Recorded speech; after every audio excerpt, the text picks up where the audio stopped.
Et salut à tous, c'est Guigui, j'espère que vous allez bien. Aujourd'hui, on va voir comment avoir plein d'informations sur une photo. C'est-à-dire où elle a été prise, avec quel appareil, quelle est sa taille, quel est le modèle de l'appareil photo, et tout ça, et tout ça. Que de la magie. Alors de quoi on va parler exactement? Eh bien tout simplement de métadonnées. On est tout de suite parti sur une photo.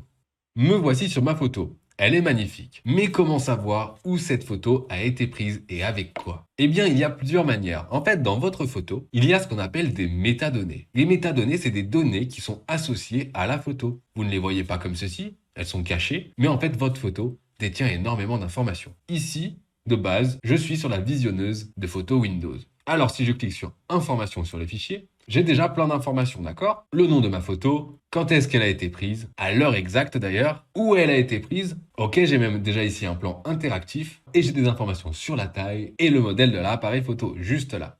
D'accord? Ainsi que d'autres informations sur où elle est sur mon ordinateur. Très bien. Moi, je vais vouloir avoir ces informations à un autre endroit, sans l'ouvrir. Tout simplement, ici, j'ai mon fichier qui est sur mon bureau. Je vais faire un clic droit dessus, Propriétés et regarder. Dans Détails, on va aller et il y a bien toutes ces métadonnées. Je descends et j'ai la même chose avec même la résolution, la profondeur des couleurs ainsi que son profil. Et quand je descends, j'ai le modèle de l'appareil photo, la marque, la focale, le temps d'exposition. Vous voyez que j'ai absolument tout. Et en descendant encore, je vais avoir des coordonnées GPS. Regardez dans GPS, la latitude et la longitude et même l'altitude à laquelle je l'ai prise. Enfin, vous avez compris, plein d'informations. Ces métadonnées, elles sont également appelées les données EXIF. On va aller chercher ça sur le web. Je suis allé sur un moteur de recherche, j'ai tapé données EXIF et on va aller par exemple aller sur verifexif.com. Ici, soit ma photo est sur mon ordinateur et je peux la télécharger, d'accord? Donc je la mets ici, je la rentre, je clique sur afficher EXIF et j'ai bien toutes les métadonnées de ma photo qui sont affichées. Avec ces coordonnées en latitude et en longitude, je vais pouvoir aller chercher sur un plan, sur Google Maps par exemple, l'endroit exact où j'ai pris cette photo. Nous voici sur Google Maps, je vais donc copier les coordonnées, d'accord, et je colle tout simplement à la suite. J'aurais pu mettre une virgule entre les deux, mais ici ça n'était pas nécessaire, et ça me donne les coordonnées exactes du point. Ok. Donc on voit que c'était pas loin de Morzine. Pour être plus précis, on peut même mettre en 3D pour avoir une meilleure vue. Je vais réduire et regarder. On peut aller zoomer, mettre en 3D.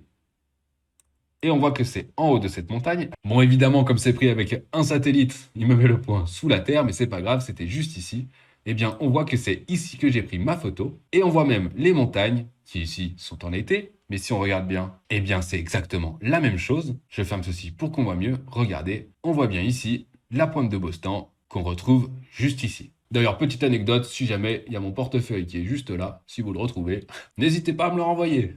Donc vous avez vu tout ce qu'on arrive à trouver avec simplement les métadonnées d'une photo. D'ailleurs, on retourne sur mon fichier EXIF. Si j'avais voulu juste regarder très rapidement où c'était, j'avais juste à descendre et il y avait mes coordonnées. D'ailleurs, j'aurais pu les copier depuis ici également. Alors vous allez me dire, oh mon Dieu, mais on peut donc tout savoir sur tout le monde. Bah, je vous rassure, quand vous envoyez des photos, en fait elles sont compressées, donc toutes les données EXIF sont effacées, donc on ne peut quand même pas tout savoir si facilement que ça. Et c'est la même chose pour les réseaux sociaux, heureusement, il y a des lois qui nous protègent, pas beaucoup, mais les réseaux sociaux les compressent et enlèvent toutes les données EXIF. Donc si vous allez chercher une photo sur un réseau social, eh bien vous ne trouverez pas d'où elle a été prise. Et évidemment, si vous avez pris des photos avec un appareil photo qui ne fait pas GPS, eh bien vous ne pourrez pas savoir où est-ce que ça a été pris. Il faut quand même qu'il y ait une petite puce GPS à l'intérieur de l'appareil photo.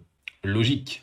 Et voilà, c'en est terminé pour cette petite vidéo sur les métadonnées, les données EXIF d'une photo. J'espère que ça t'a plu, que tu as pu apprendre des choses. Et si ce genre de vidéo t'intéresse, n'hésite pas à parcourir mes playlists, j'en ai plusieurs qui peuvent t'intéresser. Notamment sur Pix où j'ai plein de tutos qui vont t'aider à progresser en informatique en général dans toutes les compétences. Et pour l'heure, moi je te dis à très vite, thumbs up et va t'abonner si c'est pas encore fait.